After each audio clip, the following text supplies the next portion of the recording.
স্পেনে নতুন সিনেমার শুটিংয়ে ব্যস্ত জনি ডেপ। এর মাঝেই সময় বের করে হাজির হলেন মাদ্রিদের এক হাসপাতালে। সেখানে তার আইকনিক চরিত্র ক্যাপ্টেন জ্যাক স্প্যারো সেজে অসুস্থ শিশুদের দিলেন অনাবিল আনন্দের মুহূর্ত। শিশুদের সঙ্গে মাতলেন খেলায়, তাদের মুখে ফোটালেন হাসি। মাদ্রিদ পৌরসভা প্রকাশ করেছে সেই বিশেষ মুহূর্তের ভিডিও ফুটেজ।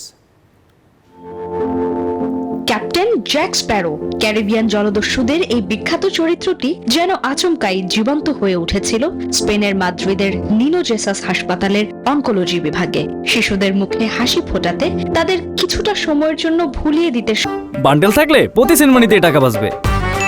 বিকাশ সেনমানি বান্ডেল কিনে জিতুন প্রতি লেনদেনে। সব কষ্ট এভাবেই সেখানে হাজির হয়েছিলেন হলিউড সুপারস্টার জনি ডেপ।